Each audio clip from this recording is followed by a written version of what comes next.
Human, un podcast radio dédié à l'actualité et aux grands enjeux internationaux au travers du regard des acteurs de l'humanitaire. Une émission présentée par Pierre-Alain Gourion. Bonjour à tous, depuis le Loft Art à Villeurbanne, dans notre émission Human, consacrée aujourd'hui à la communication humanitaire. De quelle manière les organisations non gouvernementales, peut-être les États, peut-être les institutions internationales, communiquent-elles sur le terrain de l'humanitaire? Qu'est-ce qu'il y a à dire? Comment le définir? Comment est-ce que ça a évolué? Quelles critiques on peut apporter éventuellement à cette communication qui parfois utilise et abuse de notre besoin de compassion?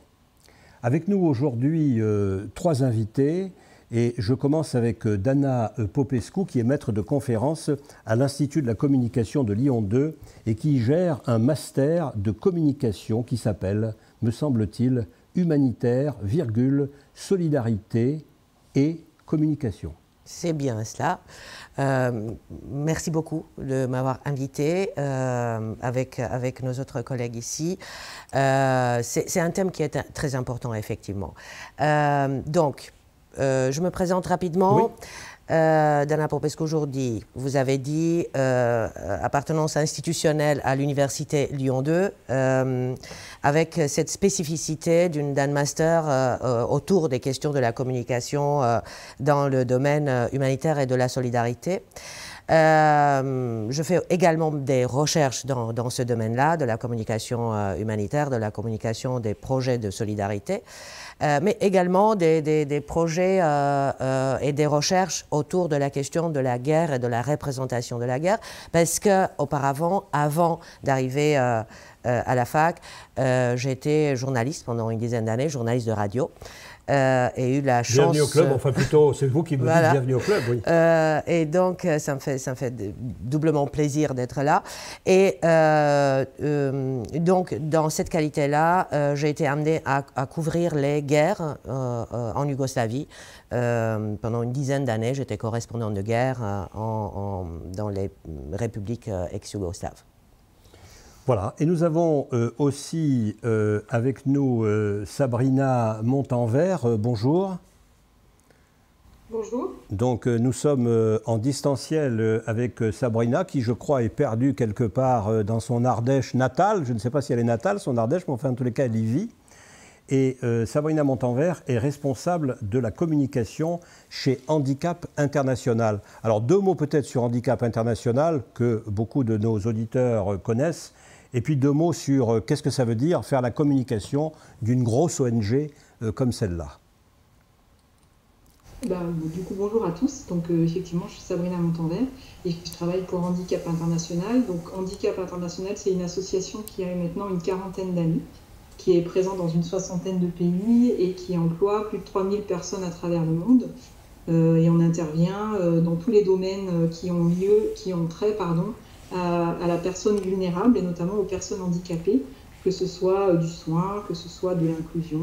Donc voilà, et donc du coup moi je suis rentrée chez Handicap International en 2004, donc ça fait une quinzaine d'années maintenant que je travaille pour cette association et j'étais notamment chargée à mes débuts chez HI de communiquer j'étais chargée de communication politique, parce qu'un point important pour Handicap International qu'il faut savoir, c'est qu'on a un énorme volet dans notre travail de plaidoyer politique pour faire changer certaines conventions internationales. Voilà. Et avant ça, j'étais diplômée de Sciences Po. Voilà, merci d'être avec nous, Sabrina. Enfin, notre troisième invité s'appelle Bruno Georges David. Il est le fondateur et l'animateur d'une ONG, on peut dire que c'est une ONG, qui s'appelle Communication sans frontières. Donc on avait Médecins sans frontières, on a Hydraulique sans frontières, on a beaucoup d'organisations sans frontiéristes, ce mot reviendra peut-être, et là il s'agit d'une réflexion de longue date sur la communication, donc c'était vraiment l'homme de la situation. Bonjour et merci d'être avec nous Bruno Georges. Merci de m'accueillir aussi. Il y a Cordonniers sans frontières aussi, Aviation sans frontières. Il y en a beaucoup d'ailleurs. Est-ce que vous voulez dire que les cordonniers sont les plus mal chaussés et que ceux qui font communication sans frontières ne savent pas communiquer? Voilà. Cela dit, Sans Frontières, c'est une marque déposée, il ne faut pas l'oublier, qui est utilisée à bien des égards, en contresens d'ailleurs de son intention d'origine. Donc Communication Sans Frontières, pour être assez rapide, regroupe des personnes qui sont toutes investies dans le champ de la communication solidaire, donc beaucoup plus générique que l'humanitaire, hein, puisqu'on y traite en fait de l'intérêt général dans sa globalité, qui touche aussi bien l'écologie, l'humanitaire, la citoyenneté. Et sur l'humanitaire, on va dire que c'est plutôt notre ADN de base, puisque j'ai moi-même dirigé la communication d'Action contre la faim, du Secours islamique France, et on collabore avec de nombreuses ONG, des petites, des moyennes et des grandes. Mais on influence beaucoup, en fait, si vous voulez, la pensée humanitaire sur la manière de communiquer. Enfin, en tout cas, c'est notre ambition, en partant du principe que la communication humanitaire et la communication solidaire dans l'absolu se doit d'être différente d'une communication commerciale. Encore faut-il le prouver qu'elle soit différente et qu'elle porte des valeurs qui sont profondément différentes aussi de ce type de communication, même si on utilise parfois les mêmes outils. Alors là, le sujet pour nous, c'est de faire en sorte que les humanitaires qui s'adressent à différents publics, y compris quand ils font du plaidoyer, on va passer la queue du chat, c'est justement d'être proactif sur cette manière de communiquer et de montrer en quoi la manière que l'on a de communiquer quand on est dans une association humanitaire, nationale ou internationale, voire même locale pour certaines, fixe des périmètres et des limites à cette typologie de communication. On parlera sûrement de plaidoyer tout à l'heure. Je fais partie de ces personnes qui pensent que la communication sans plaidoyer n'a aucun intérêt. Le plaidoyer, c'est quand même fondamental. En tout cas, c'est l'un des deux pieds sur lesquels les ONG se doivent de courir. Et donc, dès qu'on oublie le plaidoyer, on se rend compte que souvent le vase est vide. Donc voilà, il y a beaucoup de choses à dire. Je ne vais pas lancer le débat maintenant. Mais si, on démarre. En une heure, on va essayer de cadrer la chose. C'est souvent aussi technique, ça il ne faut pas l'oublier. Dans l'introduction que faisait Achille tout à l'heure, c'est vrai que nos métiers ont changé, la manière de les aborder, les relations avec le public, les audiences, les journalistes aussi. Les réseaux sociaux ont une influence parfois positive et très négative sur nos actions. Donc tout ça rend en fait la pratique très complexe, nécessite d'avoir des experts. Il est fini le temps où des gens s'emparaient de la communication en pensant que c'était bien sympa à faire et se permettaient de faire des choses qu'on n'oserait plus faire aujourd'hui. Mais tout ça pour dire que quand on s'adresse à une audience ou à un grand public, le mot a été lâché aussi tout à l'heure, on va dire à des opinions, je préfère ce terme-là. Aujourd'hui, ça oblige à des maîtrises plutôt très sophistiquées. Et dès qu'on commence à rentrer évidemment dans ces sujets, ça devient des débats d'experts et ça n'intéresse plus personne. Alors, nous, notre travail, c'est justement d'intéresser souvent le plus grand nombre et parfois sur des sujets extrêmement complexes. Alors, j'ai l'habitude de dire que malheureusement en France, la communication des ONG est souvent coincée entre la mayonnaise et le ketchup, et ce qui est pour moi un désavantage majeur pour les ONG. D'une part parce qu'elles sont obligées d'adopter les codes de la publicité, donc de se vendre comme des mayonnaises et des ketchup puisqu'elles sont dans les mêmes espaces que la mayonnaise et le ketchup. Et en même temps, ça les aide puisque c'est dans ces espaces-là qu'on retrouve les plus grands nombres de personnes pour les confronter en fait aux problématiques que l'on vit. Donc, vous voyez ce type de dualité qu'on va rencontrer en permanence dans l'exercice des fonctions de responsable de la communication dans les ONG. Et d'un côté, des aspects qui sont ultra commerciaux, ultra marketing, ultra défavorables en termes de perception, même s'ils sont forcément très efficaces en termes de collecte de fonds, par exemple. Et de l'autre côté, un grand écart qui se creuse au public et avec notamment les fondamentaux du plaidoyer qui nous obligent parfois à montrer ou à dire des choses d'une manière qu'on n'aimerait pas vraiment avoir à faire.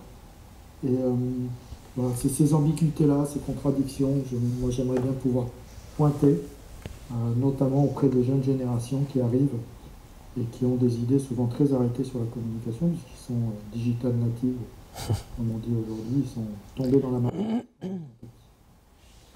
Voilà, alors on va peut-être se tourner pour poursuivre cette conversation, ce débat, vers Dana Popescu, en lui demandant de définir alors à la fois cette communication qu'on peut appeler humanitaire ou solidaire, terme plus générique en effet, et puis de pointer quelques éléments de son évolution, en particulier de son évolution contemporaine avec le numérique et avec les réseaux sociaux que vous avez évoqués. Merci pour cette question. C'est effectivement peut-être le rôle de l'universitaire d'avoir un pied un peu dans les pratiques, mais aussi avoir le recul nécessaire pour créer des modèles ou des théories. Donc nous avons à Lyon 2 ou à l'Institut de la communication, où nous préoccupons beaucoup de ces questions-là, créer une espèce de modèle, de paradigme de la communication solidaire. Nous, on l'appelle comme ça parce que humanitaire, comme Bruno le disait, c'est une partie de cette communication solidaire qui, à part les aspects techniques qui sont bien entendu super intéressants et nous intéressent beaucoup, a un côté très important, fort important pour nous dans le domaine des significations. Donc, qu'est-ce que cela signifie quand on parle d'un projet de solidarité? Qu'est-ce que cela donne comme sens au moment où on parle de nos projets, du fait qu'on va aider l'autre prochain ou lointain qu'on ne connaît pas. Qu'est-ce que cela apporte comme signification, aussi bien en termes de débat public que d'image de l'ONG, donc de l'acteur qui va porter ce projet-là en principal. Et donc, il y a trois aspects, à mon avis, qui sont importants ici. C'est tout d'abord, le projet de la communication solidaire, elle met en évidence une identité spécifique de l'acteur solidaire. C'est pour ça, quand on parle de l'entreprise, par exemple, qui va développer des projets de solidarité, elle aussi, l'entreprise, elle parle comme un acteur social.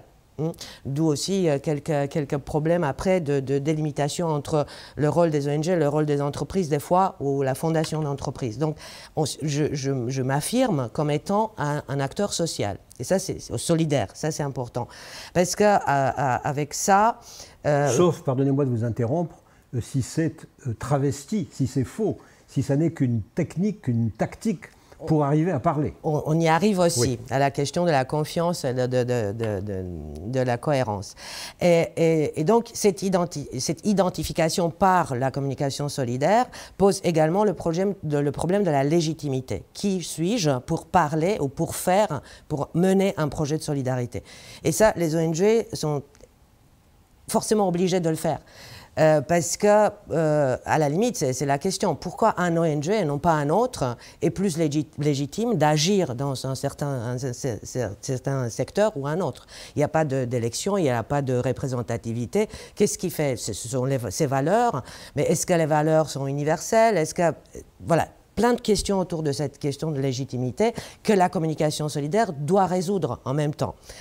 Ça, c'est un aspect. Deuxième... Et comment, pardonnez-moi à nouveau de vous interrompre, et comment, question subsidiaire, de quelle manière chaque ONG va, s'attribuer un marché, c'est-à-dire décider qu'elle s'intéresse, je ne sais pas, à l'Abyssinie, au Niger... Tout à fait. Au nom de quoi? Au nom de qui? Au nom de quoi? Au nom de qui? Voilà. Cette légitimité d'action et de parole en même temps. Voilà. Avec derrière la question des subventions publiques. Exactement.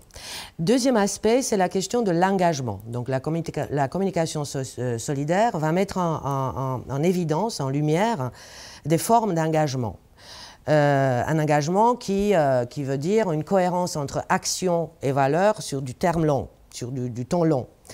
Et donc cet engagement-là apporte avec lui la question de la responsabilité. Je me sens responsable d'agir dans une cause ou dans une autre. Et ça, c'est aussi intéressant parce qu'à la différence, là, d'une communication d'entreprise, la communication solidaire des ONG va parler d'une responsabilité au nom, encore une fois, des valeurs et pour des causes. L'entreprise ne va jamais parler de cause. C'est uniquement l'ONG qui parle des causes. Et ça, c'est aussi un domaine qu'on pourrait peut-être développer par la suite. Qu'est-ce que cela veut dire pour une organisation de s'emparer, de parler, de décrire? Ça aussi, la question des contacts avec les médias aussi sur le terrain dans l'humanitaire, c'est intéressant parce que je parle de la famine, je parle des questions internationales d'ordre d'intérêt général, comme les journalistes le font. Et donc, qu'est-ce que ça incombe dans la responsabilité aussi de la communication des ONG. Et troisième aspect, je dirais, c'est lié au fait que le projet de solidarité n'est jamais un projet qui est porté par un seul acteur, mais c'est toujours un projet multi-acteurs. Un projet multi-acteurs, c'est un projet où, autour d'une table, des acteurs de tailles différentes, de spécificités différentes, de domaines d'action, de compétences différentes vont se mettre ensemble pour contribuer au bon déroulement du projet. Et donc, cette communication-là va rendre compte de la manière dans laquelle les rapports, les relations entre les acteurs se construisent autour du projet de solidarité. Et ça, c'est super intéressant parce qu'autour d'un projet de solidarité, on n'a pas les mêmes rapports que dans d'autres domaines d'activité. C'est-à-dire qu'on est tous pratiquement égaux, la petite ONG avec la grosse fondation Ricard ou Total, non pas Total, mais bon. Donc on est ensemble et chacun va travailler autour des compétences spécifiques, de la légitimité encore une fois, de la responsabilité. Et finalement, on va considérer que parmi ces acteurs, il y a aussi les publics auxquels on s'adresse, le citoyen qui doit être impliqué, engagé, qui doit s'identifier aussi avec ces causes. Et donc, en fin de compte, la communication solidaire nous apprend aussi des formes importantes de vivre ensemble, de lien social, et donc comment faire ensemble les choses. Et comment sortir quelque part de cet isolement que cette pandémie aussi nous impose. Alors, je vous propose, maintenant que nous avons démarré cet échange et ce débat, eh bien, de nous aérer un tout petit peu en musique, et on va demander à Alain Pierre eh bien, ce que ses premiers propos lui inspirent sur le terrain musical des correspondances.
Avec nous dans ce Human sur la communication humanitaire, Dana Popescu, Bruno Georges, David et Sabrina Montanvert. Alors, Dana, vous avez expliqué les 3 éléments des projets de solidarité.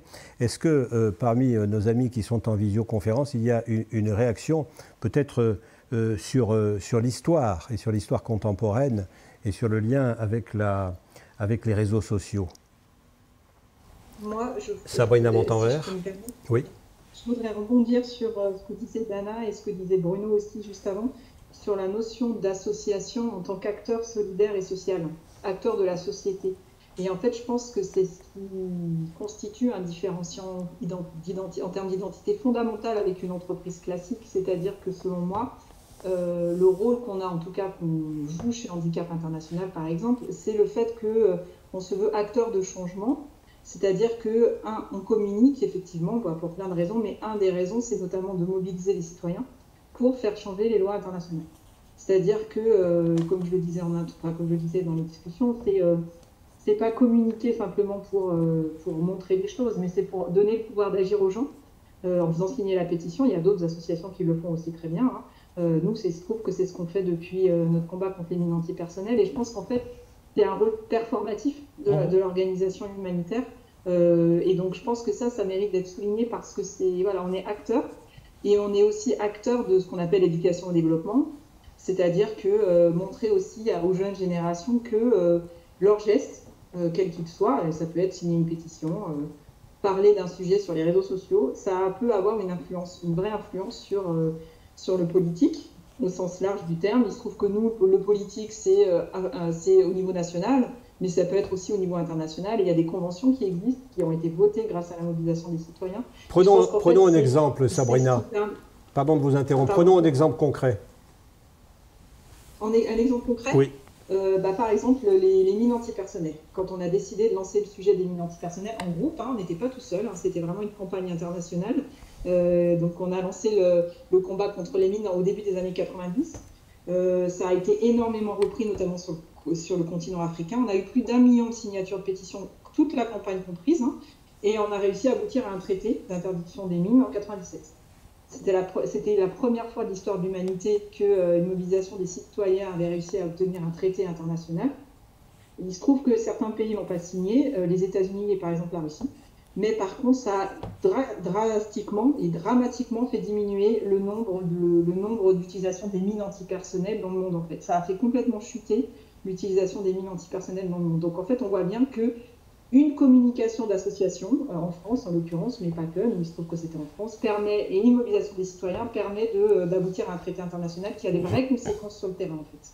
Et je pense que pour revenir sur la notion de légitimité, je pense qu'en tout cas des associations comme Handicap International, et ça fait écho à ce que vous disiez juste avant, c'est parce qu'on a ces deux pieds-là, c'est-à-dire qu'on agit sur le terrain et qu'on limite qu'on est encore écouté et surtout qu'on a un vrai impact sur les gouvernements. Et je peux donner un autre exemple rapidement. Quand j'étais chargée de communication politique, et que notamment c'était dans le cadre de négociations internationales, il y avait des diplomates qui négociaient, qui se réunissent et qui négociaient dans le cadre de rounds de négociations.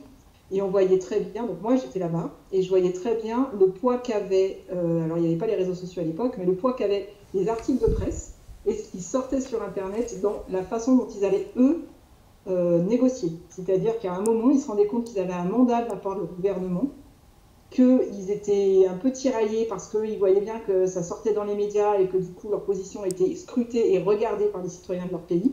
On voyait bien qu'à un moment, il y a un coup de fil qui se donnait au Quai d'Orsay et qu'ils avaient la marge de manœuvre pour changer un petit peu leur fusil d'épaule et négocier un peu différemment.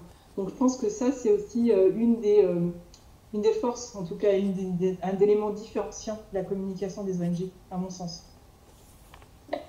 Bruno Georges, peut-être ? Oui, alors je trouve toujours difficile d'aborder cette question parce qu'on voit bien dans les échanges, ce que nous a dit Dana, ce que dit Sabrina aussi, il y a énormément de choses déjà, en fait. Cet univers de la communication humanitaire est extrêmement riche. Il est riche en termes de plaidoyer, il est riche en termes politiques, il est riche juste en termes de géopolitique, d'histoire. Et c'est très difficile on va dire, de s'abstraire de tout ça. Si on reprend la communication humanitaire dans son histoire, je mets de côté la communication de la Croix-Rouge, je mets de côté la communication des grandes institutions internationales, pour plutôt me concentrer sur les premières actions des French Doctors, donc les années 70, le Biafra et autres. Quand on les écoute et quand ils nous racontent, hein, Kouchner le dit, il suffit de regarder d'ailleurs le fabuleux travail qui est fait par l'INA sur tous ces sujets de prise de parole à la télévision. Et donc si on cherche sur l'INA ce que les humanitaires disaient à l'époque... Institut national de l'audiovisuel, oui. Voilà, c'est une source inépuisable en fait, d'informations.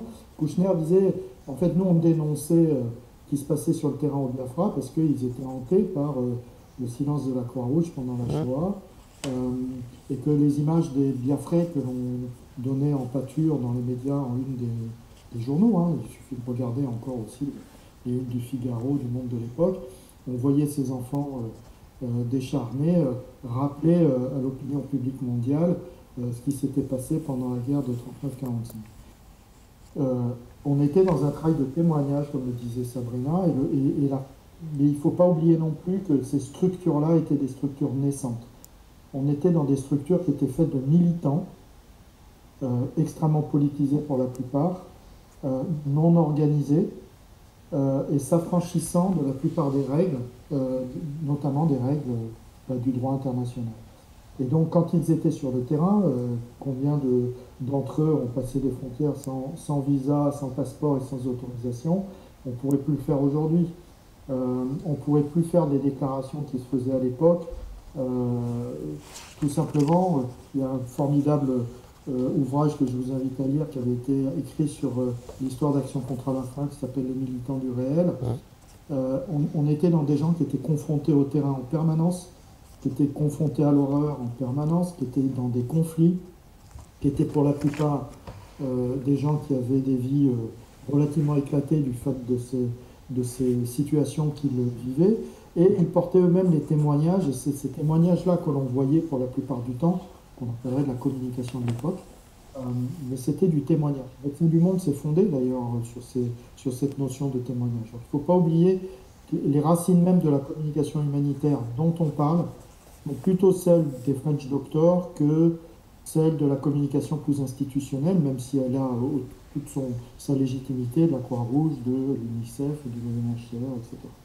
Donc ça, je pense que c'est un point de départ qu'il ne faut pas oublier, et qu'entre ce moment-là des années 70 et ce que sont HI aujourd'hui, MDM, MSF, ACF, c'est plus du tout les mêmes structures. Sabrina nous expliquait que HI, c'est 3000 personnes dans le monde, c'est des antennes sur la plupart des pays en conflit. Le déploiement de ces structures est devenu immense par rapport à ce qu'ils étaient à l'origine. Et forcément, tous les moyens qui sont utilisés aujourd'hui pour s'adresser en fait au public dont les ONG ont besoin pour soutenir leur cause, soutenir financièrement aussi les programmes, ne sont plus du tout les mêmes. Voilà. Avant, on était dans une logique on va dire, de compagnonnage médiatique, hein, c'est-à-dire que les ONG étaient très proches des médias, puisqu'ils travaillaient pratiquement comme des journalistes, et avec les journalistes, la main dans la main, pour dénoncer des situations intolérables. Et donc le public recevait ça de façon beaucoup plus coupable, en disant c'est insupportable de voir des enfants mourir de faim à l'autre bout de la planète et je me sens coupable de ça. Aujourd'hui, tout ça a changé.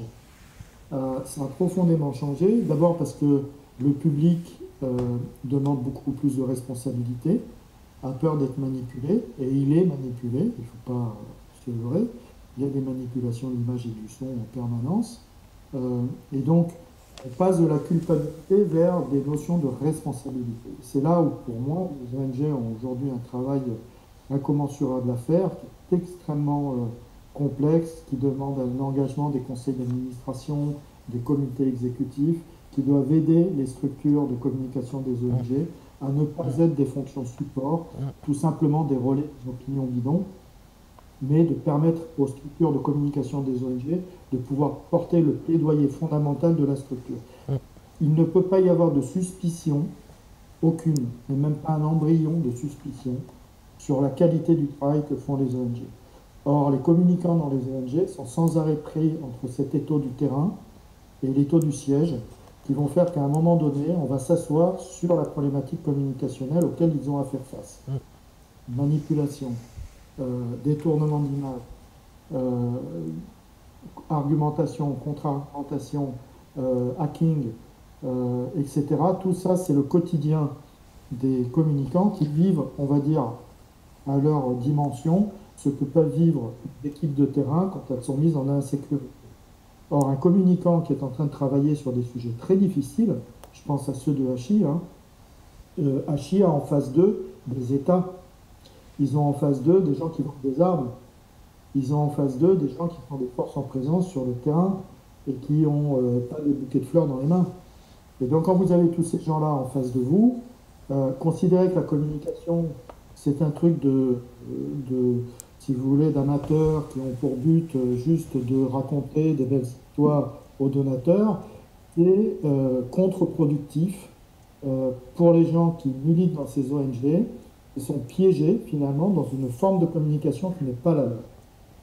La communication d'Hachi, elle est certainement très compliquée à exercer. Or, il ne faut pas que le terrain sur lequel elle s'exerce, sous prétexte qu'on est dans un monde de publicité, devienne de la publicité. Hachi ne fait pas de pub. Il ne doit pas faire de pub. Or, le problème, c'est que si je conclue là-dessus, c'est pour montrer aussi la largeur du picture qu'il faut absolument avoir quand on parle de ces sujets-là. Le seul espace qu'on peut donner à des structures comme Hachi, mais comme on pourrait donner à d'autres, c'est de se retrouver encore une fois dans des écrans publicitaires où on vous vend des voitures, où on vous vend du shampoing, où on vous vend des... Il n'y a pas d'espace de communication en France qui permettrait aux ONG de pouvoir aborder des sujets extrêmement difficiles comme la lutte contre les mines ou les mines à fragmentation, à fragmentation, etc. Est-ce que cette particularité est spécifiquement française? Elle est particulièrement française, on va dire oui, parce que les ONG en France sont très développées, sont très actives et on prenne la parole très souvent, ce qui n'est pas le cas dans beaucoup de pays où il ne faut pas oublier que la France est un pays et le pays des French Doctors. Hein. Et donc la plupart des grandes ONG dont on parle sont des ONG d'origine française. Parce que quand je vous écoute...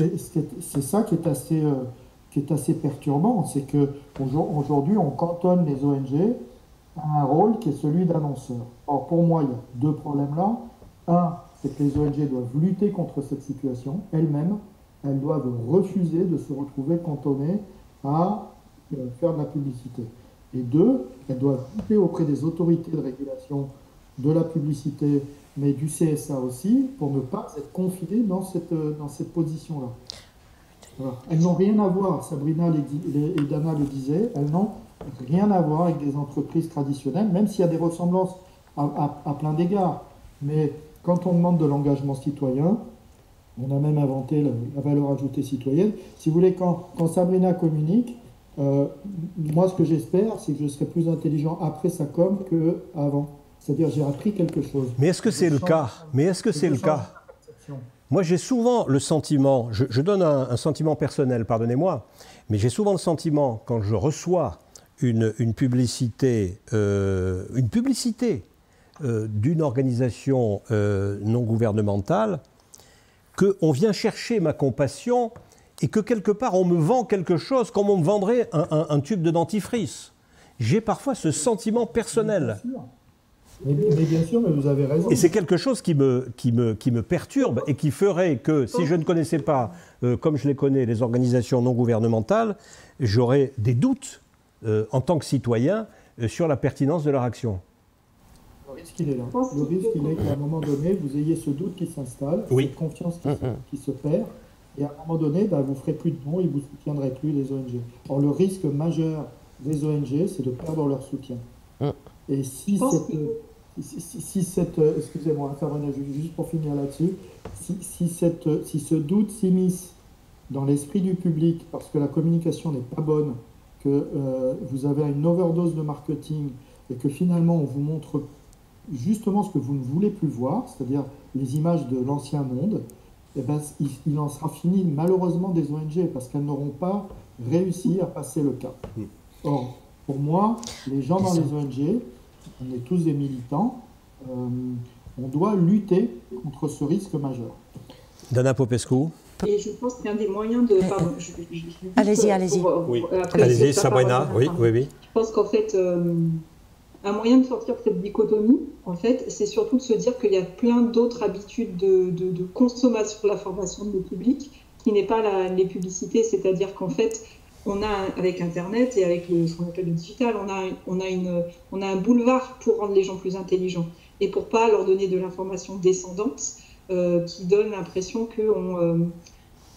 qu'on se sert de leur compassion, en fait. C'est-à-dire que dans la communication de handicap international, en tout cas, on le travaille de plus en plus. C'est-à-dire qu'on fait des formats qui sont longs, on fait des discussions organise des discussions entre nos acteurs sur le terrain et nos donateurs, en fait. Et l'idée, c'est qu'on arrête cette information descendante, qui effectivement, je rejoins complètement la discussion, ne fonctionnera plus à terme. Et puis aussi... quand on parlait de l'ADN, quand vous parliez de l'ADN, de quel est l'ADN de la communication des ONG avec les French Doctors et les militants, c'est clair. Et pour Achille, c'est la même chose parce que c'était les années 80 et les mines, et les enfants qui sautaient sur les bombes au Cambodge. Et en fait, ce qui reste de mon point de vue, pour voir mon équipe, et puis pour voir, c'est la culture du débat, c'est la militance des gens qu'on recrute aussi. Ça reste les gens qu'on recrute, en tout cas les gens que je recrute moi, c'est des gens qui sont militants et donc du coup qui ont ce supplément d'âme qui fait qu'en fait, il y a beaucoup de débats, beaucoup de discussions. On est toujours en train de... Il n'y a jamais de position. Il y a des positions qui sont arrêtées, qui sont fixes, mais on les discute. Et en fait, je pense que c'est ce qui reste des ONG des années 70, en fait. Dana, et qui fait qu'on questionne toujours nos postures. Voilà, on essaye de voir dans cette complexité dont parlait Bruno et comment est-ce qu'on pourrait trouver des outils pour raisonner, amener un peu plus de rationalité là-dedans. Et dans ce cadre-là, nous avons essayé aussi de parler de la communication solidaire en partant des fonctions qu'elles remplissent dans le cadre de l'organisation. On a parlé de cette histoire de rôle politique, de changement, d'éducation. Donc l'organisation va communiquer pour faire changer, faire avancer les choses et pour éduquer. Pour informer, on parlait des causes humanitaires dont on parle, donc les ONG parlent et ont l'obligation de parler. Ce sont les guerres oubliées, ce sont des situations internationales qui ne sont pas traitées dans les médias parce que les médias n'ont plus le temps et ainsi de suite. Alors, c'est l'ONG qui va reprendre le relais pour parler de ces crises ou sur ces problèmes qui peuvent apparaître ou qui sont. On sait qu'en Somalie, le conflit, il y a une situation qui dure depuis des dizaines d'années. On n'en parle pas dans les médias, on a oublié de ça. Mais il y a des ONG qui vont parler de la situation, continuer de parler, ça c'est très important. Donc informer. Après, il y a la communication opérationnelle, et ça c'est très important, comme disait Bruno, parce que la communication opérationnelle, c'est la communication sur le terrain même, là où le projet a lieu, là où l'intervention a lieu. Et là, effectivement, les enjeux de la communication opérationnelle sont énormes, parce que de cette communication-là, de cette efficacité, dépend la vie des humanitaires. C'est-à-dire que si l'image de l'ONG n'est pas bonne sur place, les humanitaires vont être tués, voilà, ou alors au moins ils ne vont pas pouvoir être sur place. Et là, ça passe par les logos sur les t-shirts, la visibilité de cette identité de l'ONG. Mais une autre fonction, la dernière, je l'ai laissée exprès en dernier, mais qui est très importante, de plus en plus importante, c'est la fonction financière, c'est-à-dire collecte de fonds. Et chaque fonction va développer des stratégies et des outils de communication différentes. C'est-à-dire que pour changer, on peut avoir des publics, on peut avoir des moyens, des médias, des canaux de distribution de l'information. La communication opérationnelle, elle a aussi ses techniques, ses outils, mais la communication financière, c'est celle qui se rapproche le plus de la communication publicitaire. Et c'est là. Est-ce que c'est... Oui, voilà, c'est ça. C'est peut-être elle qui pose le plus de problèmes. Parce qu'elle est grand public et que moi, qui suis au bout, qui suis grand public, qui suis devant mon écran de télévision, eh bien, je reçois des choses qui m'intéressent. Ça m'intéresse de voir un enfant mort, parce que voilà, cet enfant est mort. Ça m'intéresse de voir ça.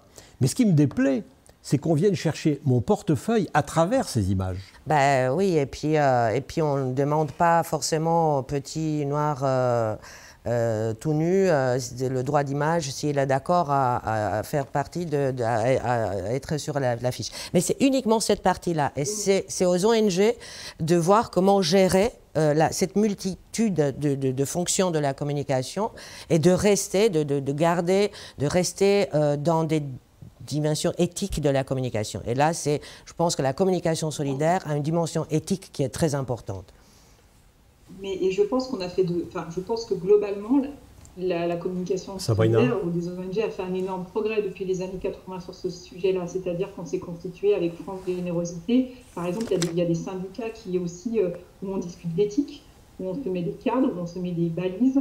Et pour Handicap International, par exemple, c'est des discussions qu'on a énormément sur la dignité des gens, c'est-à-dire que de toutes les communications qu'on a pu faire, que ce soit des communications pour la collecte ou autre chose, on montre le vivre debout, c'est-à-dire qu'on ne montre pas l'enfant blessé ou l'enfant mutilé ou l'enfant malade ou l'enfant... En fait, on montre la solution. Et donc, on propose l'acte, que ce soit du don ou de la pétition, pour soutenir la solution. Parce que la question de la dignité des gens, en fait, je pense que c'est ce qui est central et c'est ce qui doit guider notre façon de communiquer. Et ça, c'est vraiment, en tout cas chez nous, c'est vraiment ce qui est notre ligne conductrice, quel que soit le levier final, c'est-à-dire est-ce que c'est de la collecte, est-ce que c'est de la pétition, etc. On a des garde-fous qui sont assez forts. Et je pense qu'en fait, ces garde-fous-là, les associations se les donnent de plus en plus, de mon point de vue. Parce qu'effectivement, de toute manière, on est potentiellement soumis à la critique de partout. Il y a les réseaux sociaux, donc on le fait aussi. Et de manière générale, c'est aussi dans notre ADN de faire attention à ça. Ouais. Mais la tentation, elle est forte parce qu'elle est besoin. Depuis que j'ai commencé, je me rends bien compte qu'on se pose énormément de questions là-dessus et on éveille énormément, en tout cas. Et mon dernier point, c'est que, en tout cas pour Handicap International, il y a aussi, je trouve, une fonction sociale, sociétale, je ne sais pas comment dire. En fait, on est dans une course au sensationnalisme de manière générale, les médias, tout. C'est-à-dire que maintenant, on peut voir des enfants morts sur la plage. Ça nous a choqué il y a 3 ans, ça nous choquerait moins maintenant. Et c'est le rôle, en tout cas c'est le rôle que je donne à mon organisation, de ne pas aller dans ce sens-là, parce que finalement c'est la banalisation du malheur et de la douleur, et en fait, il faut toujours aller plus loin. Et jusqu'où on va aller en fait. Et du coup, nous on a décidé de faire un pas de côté, c'est-à-dire qu'on montre des choses graves, hein, mais par contre, on montre les gens quand ils sont rétablis en fait. Pour pas aller, parce que c'est la course à l'échalote en fait, où jusqu'où on va aller. On a un musicien avec nous, on va lui demander si ses propos font que sa musique va être un peu dissonante.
Ah, si la communication pouvait se passer aussi bien que cette musique, avec ces accents improvisés qui font penser... À Kate Jarrett. Oui. Voilà, nous sommes dans Human de Bubble Art. Alors vous pouvez aussi nous faire des dons à nous. Nous aussi, on est une petite ONG. Nous aussi, on a un site qui s'appelle bubble-art-prod.com. Et puis dessus, vous pouvez cliquer. Alors, on n'a pas mis d'image, voilà, si ce n'est celle que l'on filme habituellement, mais vous pouvez nous faire un don. Voilà, j'aurais fait ma bonne action. Alors, on a fait un grand tour d'horizon. Il nous reste, on va dire, une dizaine de minutes. Est-ce que ces 10 minutes, on les utilise pour évoquer, j'allais dire, l'actualité de cette communication solidaire et en essayant de répondre à la question qu'est-ce que les réseaux sociaux et l'utilisation massive des réseaux sociaux changent dans cette communication.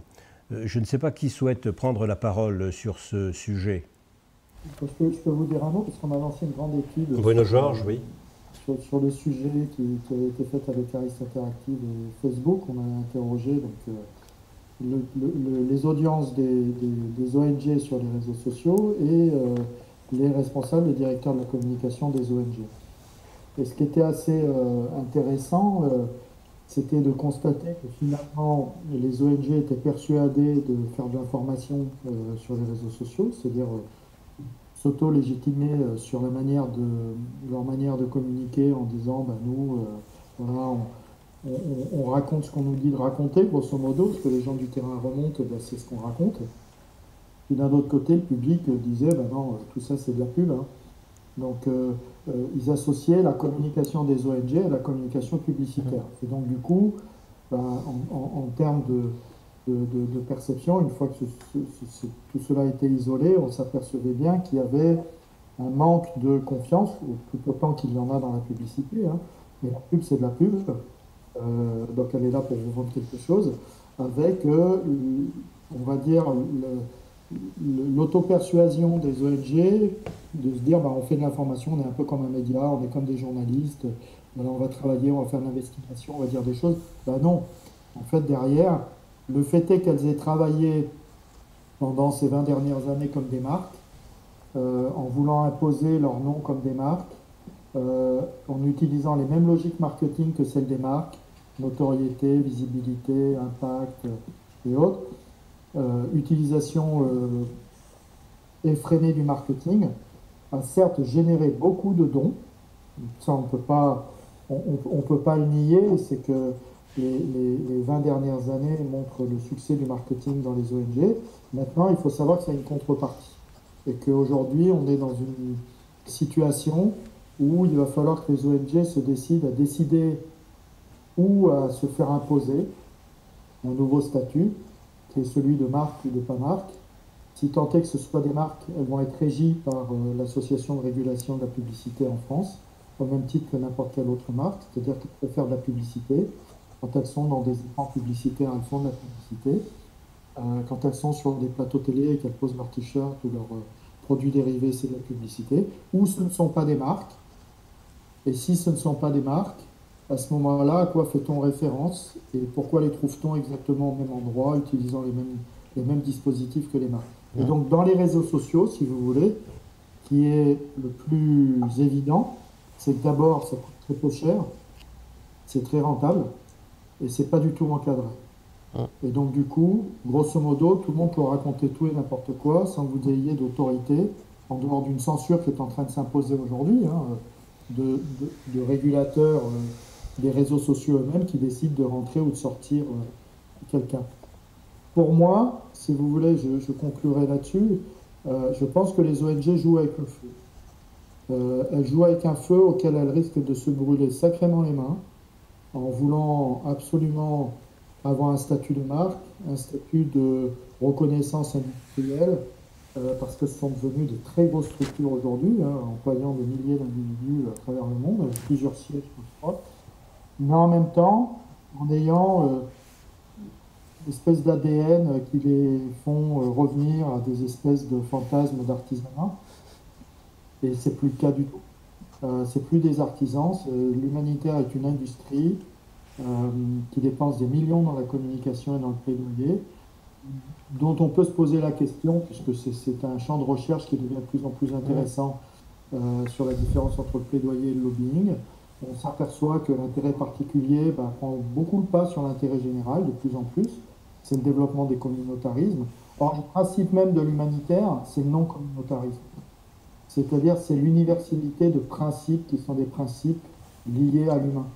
Et donc, à partir du moment où l'ethical washing, c'est important, c'est exactement l'ethical washing, c'est ce qui se passe, c'est l'équivalent chez les humanitaires du greenwashing chez les écologistes.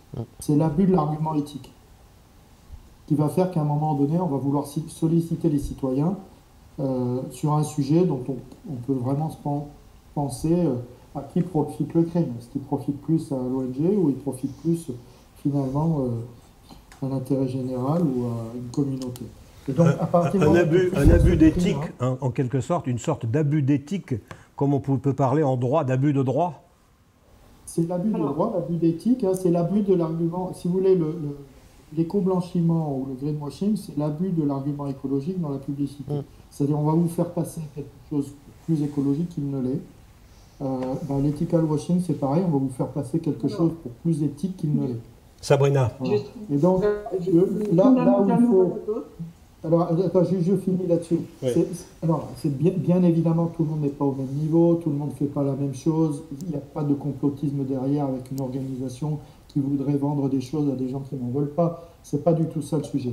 Le sujet, il est que aujourd'hui, pour moi, les ONG doivent rentrer en responsabilité, qu'elles doivent faire preuve d'une beaucoup plus grande maîtrise des problématiques de communication qu'elles n'en ont. Elles considèrent la communication juste comme un tuyau, si vous voulez, qui va pouvoir déverser un certain nombre de choses qu'un conseil d'administration aura décidé. Et quand ce sera un autre conseil d'administration, ce sera probablement autre chose, ou ce sera d'autres directeurs généraux, etc. Il y a des fondamentaux qui sont ceux du droit humanitaire et des principes humanitaires. Je ne parle même pas de valeurs, je parle de principes. C'est très différent. Or, à partir du moment où on glisse petit à petit sur des notions de principe à des notions de valeur, à des représentations iconiques de ce qu'est le malheur, de ce qu'est la guerre, de ce qu'est la souffrance et autres, on n'est plus du tout dans le plaidoyer, on n'est plus du tout dans la communication humanitaire, on est dans la publicité, c'est-à-dire on crée des caricatures. Et ces caricatures, pour moi, les humanitaires doivent les défoncer. C'est-à-dire qu'on ne doit pas être partie prenante de ce que l'on dénonce. Le problème des migrants, pas les migrants, c'est les raisons pour lesquelles ils fuient leur pays. Le problème de la faim dans le monde, ce n'est pas les gens qui meurent de faim, c'est les gens qui les affament. Or, si à un moment donné, vous n'utilisez plus que les enfants qui meurent de faim pour dire, pour sauver cet enfant qui meurt de faim, il faut donner un don, c'est totalement contre-productif. C'est-à-dire qu'il n'y a plus de plaidoyer, il n'y a plus de dénonciation. Allez, la parole est à la défense. Sabrina Montanvert. Je pense qu'il faut faire un pas de côté, il ne faut peut-être pas tout mélanger, c'est-à-dire que là où je suis complètement d'accord avec Bruno, c'est que c'est ce qui fait la force d'ONG comme ACHI qui font qui sont militantes et qui font du plaidoyer, c'est-à-dire que quand on va montrer, alors on ne montre pas un enfant qui a sauté sur une mine, mais quand on va montrer un enfant pas rayé, le pas de côté qu'on a fait, c'est qu'on a été milité à la source pour interdire les mines antipersonnelles. Et en fait, je pense que c'est aussi ce qui fait la force de certaines ONG, et je pense qu'en fait, il ne faut pas, et après je reviendrai sur les réseaux sociaux, je pense qu'en fait, il ne faut pas tout mélanger, à mon avis, et pour revenir sur l'éthique, la notion d'éthique, c'est ce qui fait, alors encore une fois, moi je vois mon prisme à moi, je vois mon prisme de mon ONG, d'ONG qui sont similaires à moi, l'éthique c'est ce qui fonde notre action et notre communication en fait, et c'est pas du ethic washing, c'est-à-dire que on a un institut qui veille aussi, on a des débats en interne, et l'institut externe, il y a beaucoup de garde-fous qui font qu'en fait, on n'est pas aussi fort dans la caricature ou dans le risque que ce que il me semble qu'on puisse dire. Et sur les réseaux sociaux, je pense qu'en fait, c'est justement parce qu'on parle, il y a moyen de faire du faux. de faire de la discussion, de faire des formats longs, de donner à comprendre aux gens, de leur donner des échanges avec nos programmes directement. C'est ce qui permet aux gens de parler à leur cerveau, en fait, et pas juste de parler à leur porte-monnaie. Et je pense qu'en fait, il faut aussi faire confiance aux personnes auxquelles on s'adresse, notamment à nos donateurs. C'est pas des lapins de 6 semaines, en fait. C'est-à-dire qu'eux, on va leur donner une information, ils vont réagir comme ils ont envie de réagir, mais on va leur donner plus de contenu aussi. Et s'ils veulent pas, en fait. Donc je pense qu'il faut pas...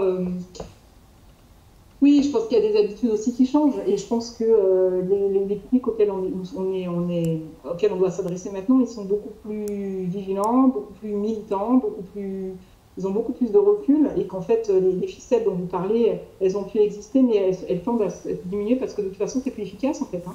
Sur les réseaux sociaux, Sabrina. C'est une régulation d'ailleurs, c'est tant mieux, mais c'est une régulation qui se fait naturellement, en fait. Moi, je ne donne pas une opinion personnelle. Hein. Je relatais ce que disaient ces études qui sont d'ailleurs en open source que vous pouvez trouver sur le site de Communication sans frontières.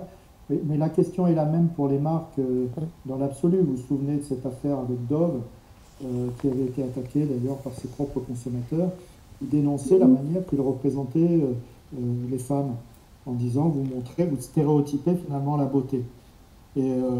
Or, la beauté, c'est un critère esthétique qui change en fonction des cultures, en fonction des zones géographiques, des appartenances diverses et variées. Là, sur tous les sujets, la création iconographique, y compris celle du malheur, y compris celle de la souffrance, elle est la même. Or, donc c'est pas Hachi en particulier ou des ONG oui, il y a un travail réflexif. C'est qu'il y a des travaux à faire qui sont des travaux aujourd'hui que le public attend. Et pour moi, je pense qu'il y a aussi un travail à faire pour trouver des solutions. Hein. Ce n'est pas une critique gratuite pour critiquer les choses. Tout le travail que fait Dana aussi et ce qu'ils font dans les masters aujourd'hui, avec tous les jeunes qu'on peut rencontrer, il y a des très bons masters en France. On forme d'excellents étudiants qui ont des excellents professeurs et qui se retrouvent un peu, quand on les voit après, en situation un peu de déséquilibre avec des ONG parce qu'ils se disent mais on pensait qu'elles étaient quand même beaucoup plus innovantes que ça, on pensait qu'elles étaient moins traditionnalistes que ça, donc on les retrouve avec un peu en décalage générationnel, on va dire. Voilà, il nous reste, pardon Sabrina, il faut que l'on conclue. Il nous reste 1 minute 30 avant un tout petit peu de musique avec Dana Popescu pour un mot de conclusion. Alors, provisoire. Donc, oui, bien sûr, parce que j'espère qu'on va se retrouver pour discuter de ça.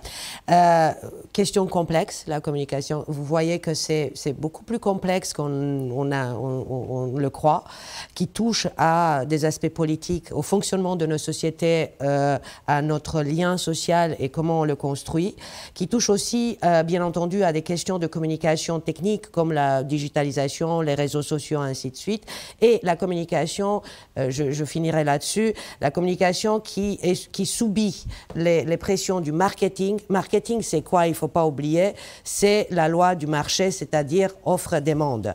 Et on ne peut pas parler d'une offre des ONG en termes de marketing, de la même manière qu'on ne peut pas, en principe, parler d'un marketing politique. On le fait, parce qu'on fait aussi du marketing politique, mais ça veut dire que ce qu'on offre, on adapte à une demande en termes d'attente des publics, et non pas, on n'offre pas ce qu'on souhaite offrir.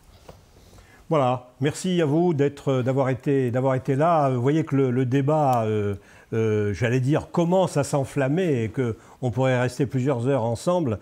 On va terminer toujours en musique, toujours avec Alain Pierre, en espérant qu'on pourra à nouveau se retrouver, peut-être de faire un petit point, j'allais dire, chaque année sur l'évolution de cette communication humanitaire. Ça le mériterait. Une série, à bientôt. Ouais. Merci. Merci, au revoir.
Super.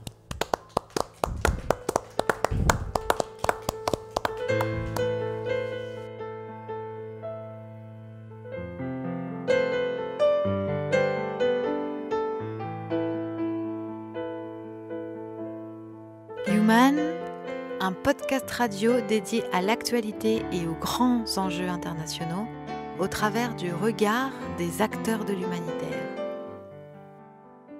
Une émission présentée par Pierre-Alain Gourion.